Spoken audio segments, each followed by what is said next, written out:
want to follow you, but a lot of people don't know that you were originally from Louisiana. And I think, tell me if I'm remembering this right, when you were trying to decide, you were a very good baseball and a very good football player in high school, and you were trying to decide between, I think, LSU and A&M.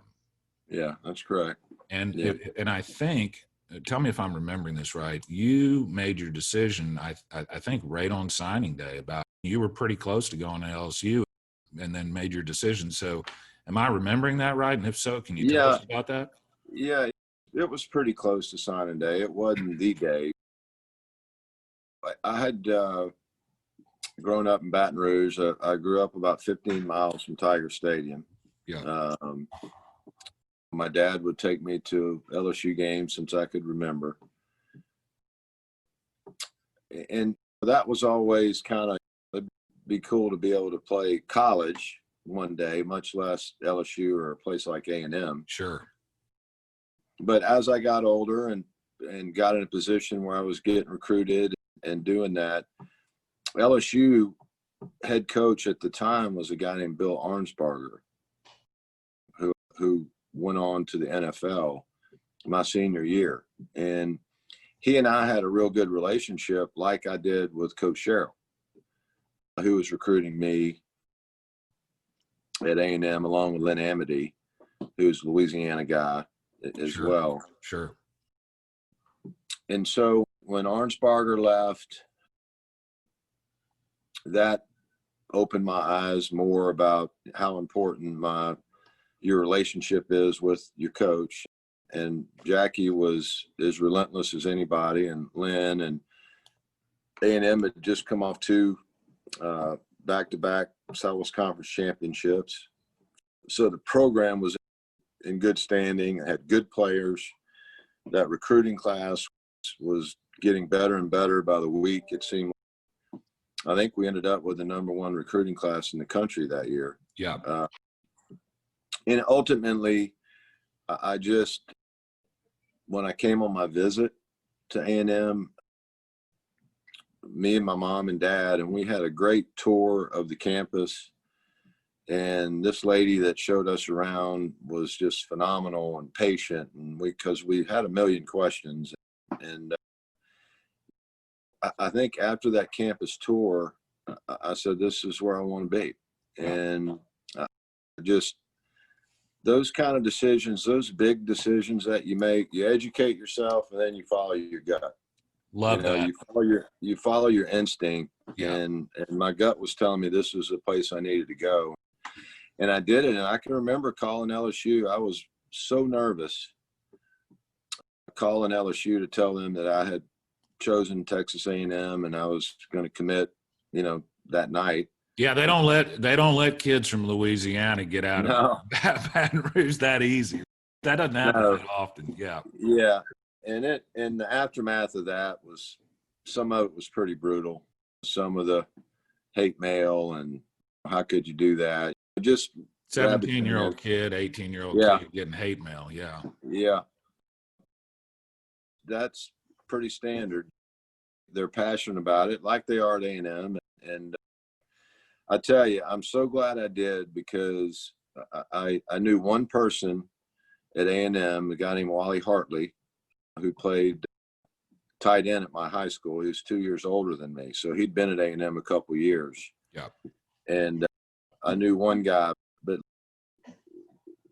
leaving my home, my mom and dad and family, and getting in my car and driving 6 hours to College Station, I grew up fast. And I was homesick probably for a year, trying to work through all that stuff.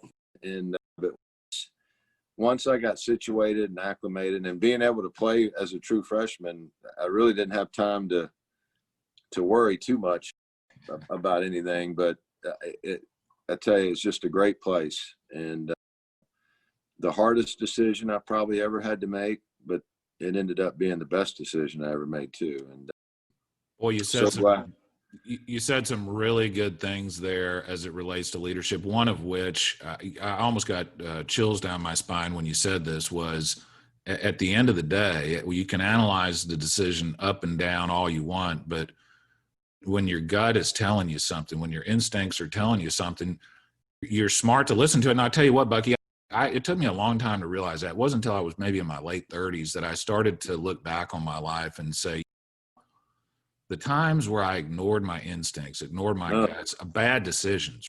Yeah. Yeah. And I read this book by a international security guy. He provides security for Jeff Bezos and all these famous people. His name's Gavin DeBecker.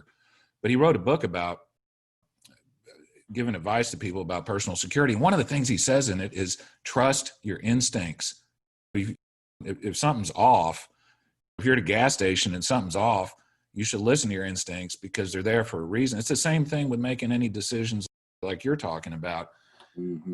Trust your gut, and most of the time you're going to make a good decision, right? Yeah. And I tell my parents, I tell my kids that all the time.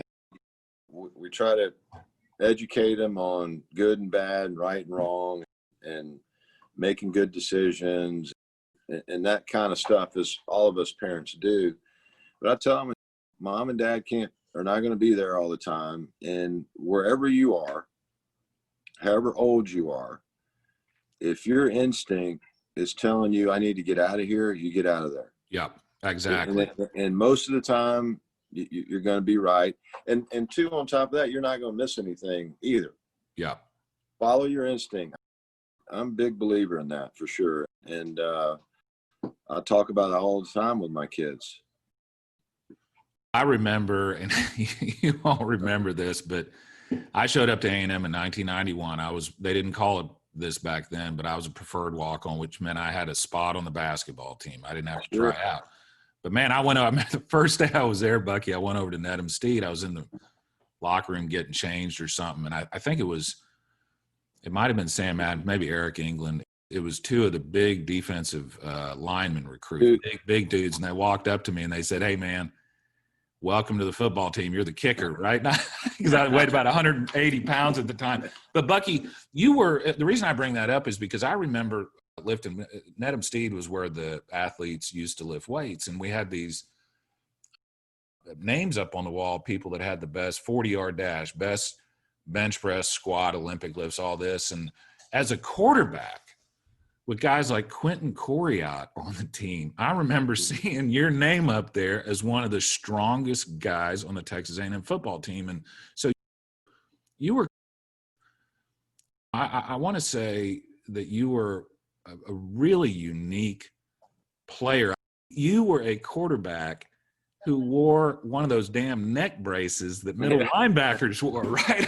Quarterbacks don't wear those anymore. And so and then you come to A&M. We're coming off 2 very good seasons, so it's not like it was a rebuilding thing or something. And you play your freshman year, and I think at your first game you ran for an 82-yard touchdown, if I'm remembering that right. Yeah. So what is it like? Because you and it's funny. You and I are basically the polar opposites of college athlete.